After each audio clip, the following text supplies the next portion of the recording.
Auspicia este programa. Ministerio de Salud, Presidencia de la Nación. ¿Qué tal? ¿Cómo le va? Una bienvenida especialísima. Aquí estamos dispuestos a compartir un muy buen programa, con muchísima información y con todo lo que tiene que ver también con el trabajo de la prevención. Estamos en un programa de salud y este tema, la prevención, es fundamental. Vamos a comenzar, como es habitual, con un testimonio, en este caso de alguien de Carmen de Patagones. Usted sabe, Carmen de Patagones es la ciudad que está más al sur en la provincia de Buenos Aires. Está el río Negro, y enfrente Viedma. Así que allí es oriunda Marta, y Marta tuvo una sensación en un momento dado de su vida de cansancio. Empezó a recorrer, empezó a buscar, y esta fue la respuesta.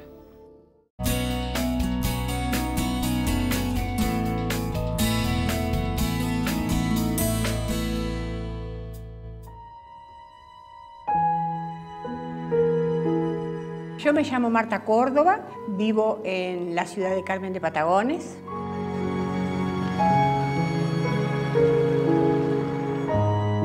Estoy acá porque he tenido un problema de salud. Yo no me sentía bien, me sentía cansada. Me sentía cansada después de un recorrido que salíamos a caminar. Fue un día, 2 días, 3 días. Al tercer día le dije a mi marido, mira, yo voy a ir a consultarlo a Oscar porque no me siento bien. Conclusión, me indicó una serie de análisis. Cuando los vio, me derivó a un hematólogo de la ciudad de Viedma. Bueno, ahí estuve en tratamiento con él, después estuve también en tratamiento con un doctor de Bahía.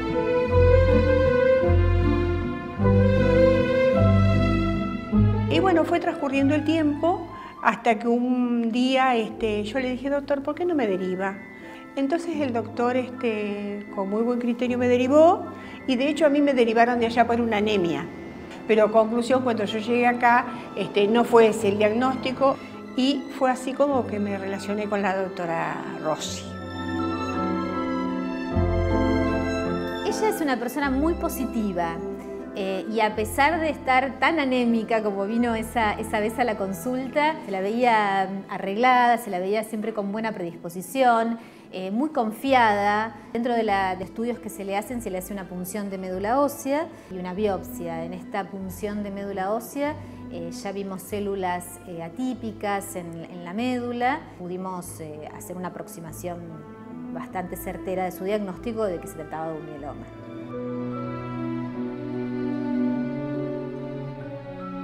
Mira, ¿sabes una cosa? Yo sentí que yo iba a poder, con ese problema de salud, que yo lo iba a poder llevar adelante. Y cuando me dijeron que el lugar era la Favaloro, bueno, yo sentí que era lo que me tocaba, que tenía que venir, que lo iba a hacer y que me iba a ir bien. Indudablemente pienso que ha sido muy agarrado a tiempo, porque enseguida comenzó el tratamiento a dar muy buenos resultados. Y Marta respondió muy bien al tratamiento, así que como ella estaba en muy buen estado general y por la edad que tiene, le propusimos un trasplante autólogo de médula ósea. Le puse una polenta, unas ganas, una fuerza, y confié en cada una de las cosas que me hicieron y me sentí re bien, re bien. Y así llegué al trasplante de médula ósea.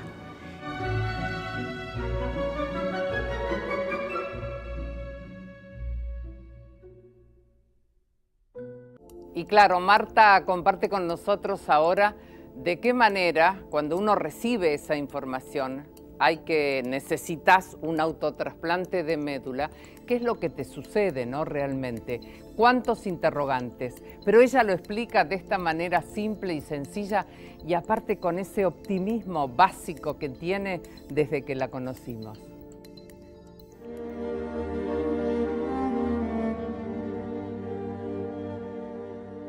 No sé si podré saber explicar realmente bien lo que a mí me pasó, pero yo sentí que en un momento trajeron una máquina grande y me pusieron a mí en contacto con esa máquina. Y es decir, como que me sacaban la sangre que se centrifugaba en ese aparato. Después al otro día me hicieron una quimio muy fuerte. Y después cuando separaron las plaquetas, las células que estaban buenas de las que no estaban, qué sé yo, me las volvieron a poner.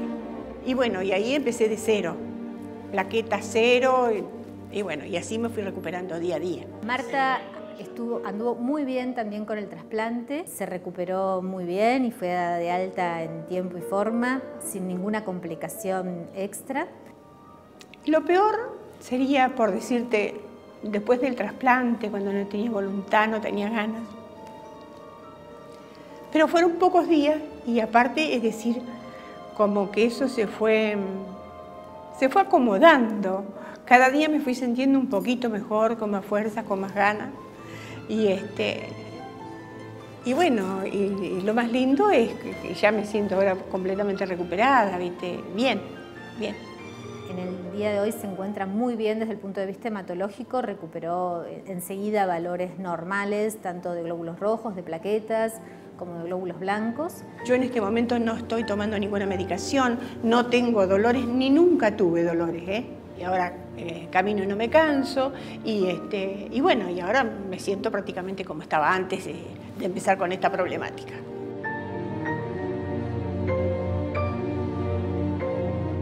Mi familia me acompañó desde siempre, mi marido conmigo, los chicos. El hecho de llegar de vuelta al lugar donde yo soy, a Carmen de Patagones, se ve que esto se había corrido como reguero de pólvora y todo el mundo, hola Marta, ¿cómo estás? Me enteré de lo tuyo, algo sé. En fin, todos relacionándose y sabiendo el problema de salud que yo había tenido y todo buena onda, rezo por vos, todos me hacen pum para arriba, ¿viste?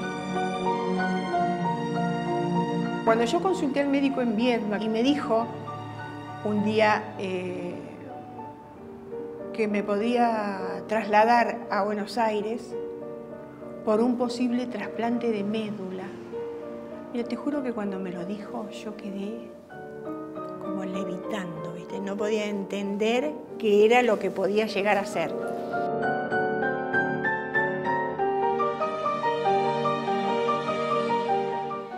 Bueno, y ahora es una cosa más y la cuento con total naturalidad y le quiero decirle a la gente que cuando le digan trasplante de médula, que diga, a ver, bien, sé de casos que lo han hecho en Favaloro y están bárbaros y me parece genial que así sea y que esto se divulgue y se conozcan los casos para que la gente se anime, que haga consultas.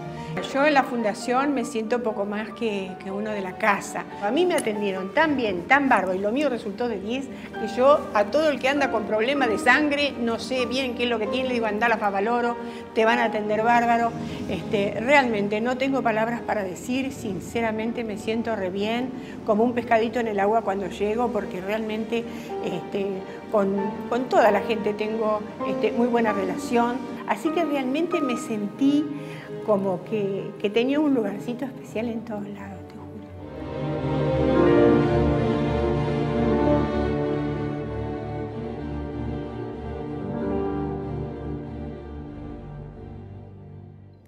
Ahora el próximo 5 de mayo es el Día Mundial de la Hipertensión Pulmonar. Una enfermedad que puede tener síntomas que a lo mejor parecieran que significan otro tipo de afección. Sin embargo, por eso es tan importante la consulta y determinar y encontrar qué es lo que uno tiene. Vamos a conocer el testimonio de 3 pacientes. Uno de ellos habla de que recorrió más de 30 médicos hasta encontrar el diagnóstico.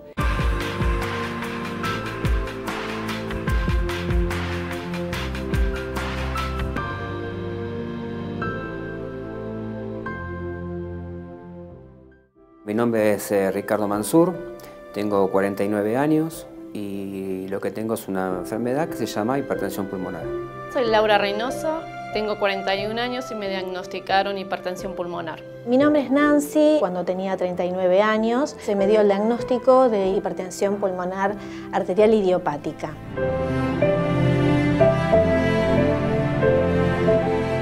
La hipertensión pulmonar es el resultado de una reducción progresiva del tamaño de las arterias del pulmón y por lo tanto genera un aumento de presión en el circuito de la arteria pulmonar, consecuentemente sufriendo el ventrículo derecho, que es parte de la mitad derecha del corazón, y por ende la serie de consecuencias clínicas que trae están vinculadas a la insuficiencia cardíaca derecha que en forma muy silenciosa se va desarrollando con el correr de los años. Mis primeros síntomas fueron mareos, muchas taquicardias, cansancio, mucho sueño, dolor de cabeza. Los principales síntomas que sufre un paciente con hipertensión pulmonar son la dificultad subjetiva o la sensación subjetiva de falta de aire y la fatiga o fatigabilidad, cansancio, letargia.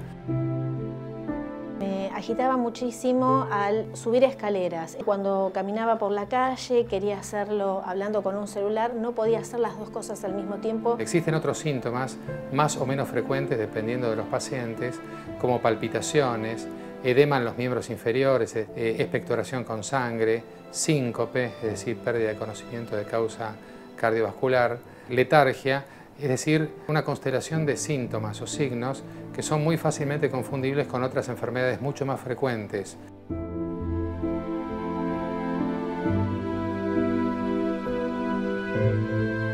Llegué a visitar hasta 31 médicos. De ahí surgían diferentes diagnósticos erráticos. Hay mucha gente que está mal diagnosticada.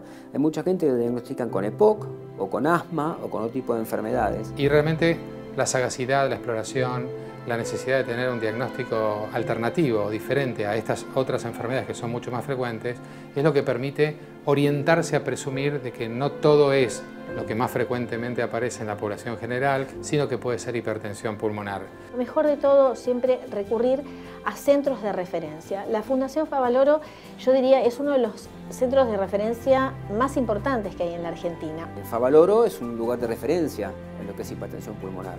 Y a partir de allí, de ese tratamiento, mi vida, digamos, pegó un vuelco, porque eso es lo que realmente a mí me salva la vida. Hoy por hoy, con los avances de la ciencia, con las medicinas nuevas que hay constantemente saliendo medicaciones nuevas. Los resultados son contundentes en estos 10, 15 años, ya sean farmacológicos o quirúrgicos, por cuanto cambia la condición de vida, la calidad de vida de los pacientes y también la supervivencia. Mi vida cambió mucho, porque antes vivía full todo el tiempo, corriendo, y ahora estoy más tranquila. Las taquicardias bajan, los mareos desaparecieron, vivo más tranquila, más tranquila.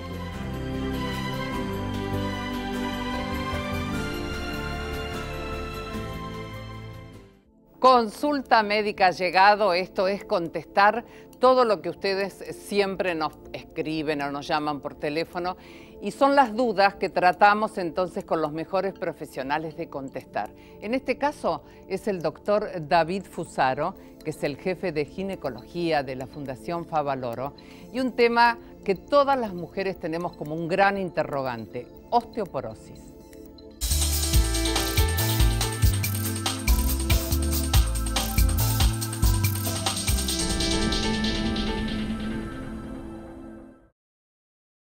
Hola, otra vez estamos juntos y mi nombre es David Fusaro, yo soy el jefe del servicio de ginecología del Hospital Universitario de la Fundación Favaloro, y muchísimas gracias por todos los comentarios, preguntas que nos llegan, y creo que estar en contacto a través de nuestras vías de comunicación es fantástico, porque creemos que la información es una de las principales armas terapéuticas que tenemos, y una de las misiones que estamos en contacto es para informar. Hoy quisiera hablarles acerca de la osteoporosis. La osteoporosis es una enfermedad generalizada de todo el esqueleto, en los cuales los huesos se descalcifican y por lo tanto tenemos mayor riesgo de fractura. Se dice que la osteoporosis es una epidemia silenciosa, porque hasta tanto no se produce la fractura, nosotros no nos damos cuenta de que realmente estamos con los huesos descalcificados. Gracias al avance de la medicina en las últimas décadas, hoy podemos tener métodos para diagnosticar eficazmente y para tratar también eficazmente este tema de la osteoporosis. En primer lugar, ¿cuáles son los factores de riesgo para tener osteoporosis? El hecho de ser mujer es uno de los riesgos para tener osteoporosis.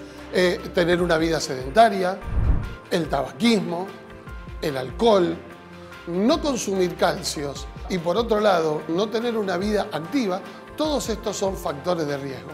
Muchas veces el consumo de medicamentos también es un factor de riesgo para tener osteoporosis.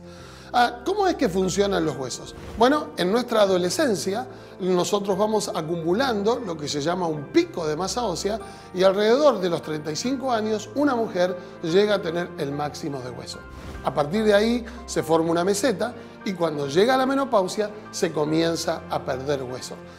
¿Cómo podemos hacer para diagnosticarla? Si pudiéramos hacer una radiografía, nosotros encontramos que los huesos ya están demasiado descalcificados y quizás llegamos tarde. Pero hay un estudio que se llama densitometría ósea, que es un estudio muy sencillo, absolutamente indoloro, porque como ustedes van a ver en esta foto, la paciente se acuesta en una camilla, pasa un rayo láser por sobre ella y en pocos minutos podemos saber cuántos gramos por centímetro cuadrado tiene la mujer de calcio. De manera tal de que buenos hábitos de vida, un buen diagnóstico para que el médico pueda tener estos elementos y entonces poder fortalecer nuestros huesos. Desde ya les digo, caminar, tomar lácteos, tomar sol, hacer una vida activa y, ¿por qué no?, después de la menopausia, hacer una consulta con el ginecólogo para charlar acerca de este tema. Muchas gracias y nos encontramos en otro momento. Vamos y seguimos conociendo, por supuesto, a todos los profesionales que conforman la Fundación. En este caso, el doctor Héctor Raffaeli, que ya nos va a contar cuál es el parentesco tan importante y que significó tanto en su vida.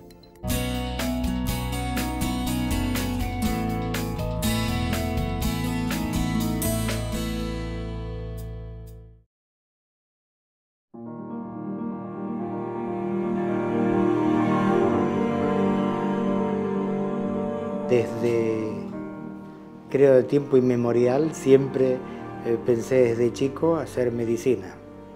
¿Por qué? Porque en la familia había médicos y había dos que eran primos, que eran Juan José y René Favaloro.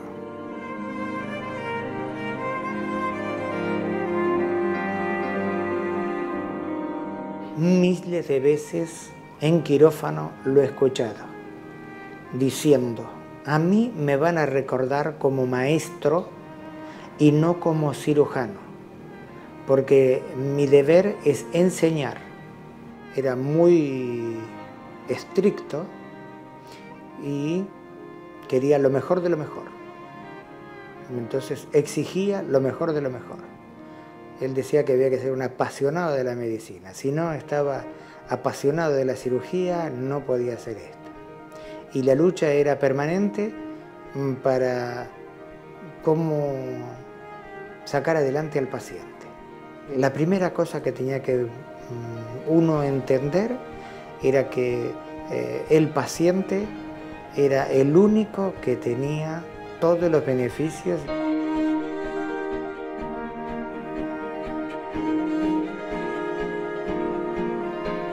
La única cosa que él pensaba y él quería era la fundación.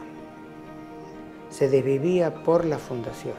Y cuando digo por la fundación, era por no las paredes. Él se desvivía desde la señora que le servía el té, como el señor que estaba podando las plantas en el jardín de entrada, como de los enfermeros, iba y le preguntaba qué le pasa, cómo está, todo bien. Se desvivía por la gente, o sea, constantemente era ayudar al prójimo y enterarse de cómo podía ayudarlo.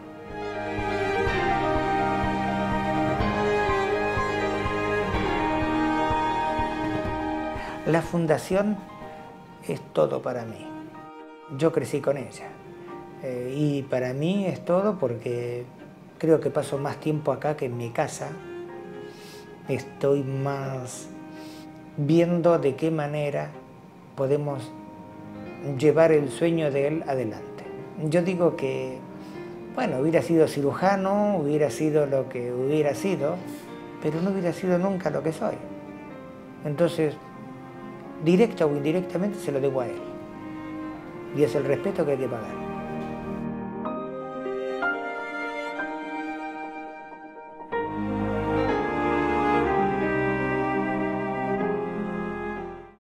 Si tu hijo empieza primer grado, no te olvides de vacunarlo. Entre los 5 y 6 años debe recibir la Sabin, la triple viral y la triple bacteriana.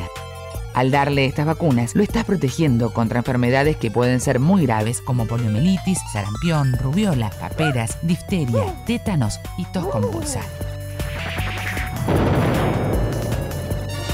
Acércate a cualquier centro de vacunación u hospital público y vacuna a tu hijo para que crezca fuerte y sano. Las 19 vacunas del calendario nacional son gratuitas y obligatorias en todo el país.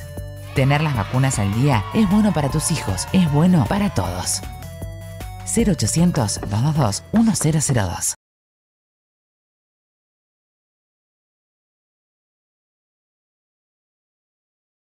Nos acercamos a la licenciada Jimena Arauz, ella es del Ministerio de Salud de la Nación, para que nos cuente y comunique a todo el país qué pasa con la gente que no tiene tolerancia al gluten. A veces se tarda también muchísimo en descubrir por qué una persona se siente tan mal después de comer. Bueno, justamente el 5 de mayo es el Día del Celíaco y hay un programa nacional para la detección precoz de esta enfermedad.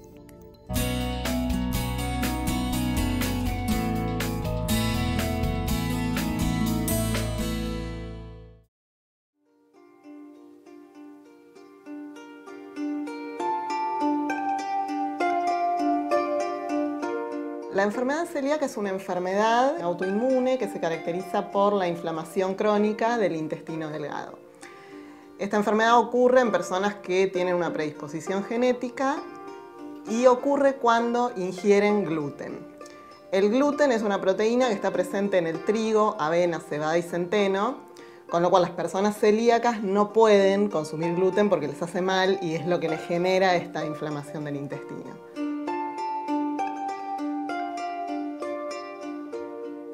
Es importante también esto, destacar que la enfermedad celíaca puede aparecer en cualquier momento de la vida y en el adulto los síntomas más frecuentes pueden ser la anemia, la presencia de osteoporosis, la presencia de aftas orales, de abortos a repetición. En todos esos casos habría que estudiar a la persona y sospechar en principio de enfermedad celíaca.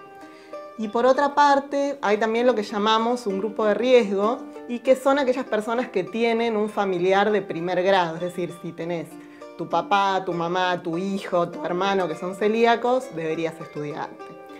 Las personas que tienen diabetes tipo 1 también son grupo de riesgo, síndrome de Down, todas las enfermedades autoinmunes.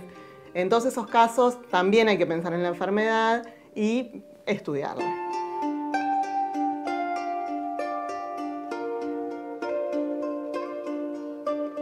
¿Cómo llegamos al diagnóstico de la enfermedad? Lo primero que se hace es un análisis de sangre. Luego, si diera positivo, lo que hay que hacer para confirmar el diagnóstico es una endoscopía, se hace una biopsia y de ese modo confirmamos el diagnóstico. Una vez que la persona empieza el tratamiento y no consume gluten, digamos que su intestino se recupera y tiene una vida absolutamente normal, pero tiene que sostener la dieta de por vida. Y hay muchos mitos en la vida. Uno de ellos es que el periodo menstrual tiene que ser con dolor. Sin embargo, la medicina dice todo lo contrario y cuando hay ese dolor excesivo hay que consultar. Por eso fuimos y hablamos con el doctor Felipe Joffre y el tema es la endometriosis.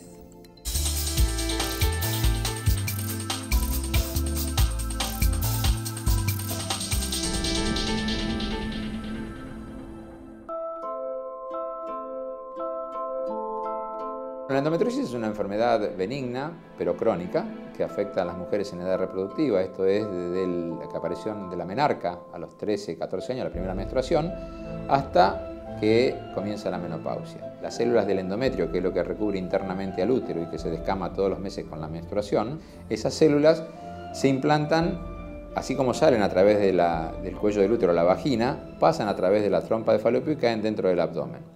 Cuando hay una alteración también del sistema inmune, el sistema inmune no lo reconoce como células extrañas y permiten que esas células se implanten en lugares que no son los normales y comiencen su desarrollo. Esa localización fuera de su lugar se denomina endometriosis. La endometriosis tenemos los signos de sospecha clínicos. Uno es el dolor, la otra es la presencia de infertilidad en esa mujer. El diagnóstico complementario lo podemos tener mediante la ecografía transvaginal, pero el único método de diagnóstico de certeza es la cirugía con la biopsia de las lesiones. Tenemos que tener una confirmación mediante el anatomopatólogo que nos diga que la lesión que nosotros vimos corresponde a una endometriosis. El tratamiento de elección de la endometriosis es el tratamiento quirúrgico, ¿sí? O sea, ya sea la laparoscopía o la cirugía convencional, es el tratamiento de elección. El tratamiento médico, ya sea con drogas, con hormonas o con anticonceptivos o cualquier otro tipo de productos, son tratamientos complementarios del tratamiento quirúrgico.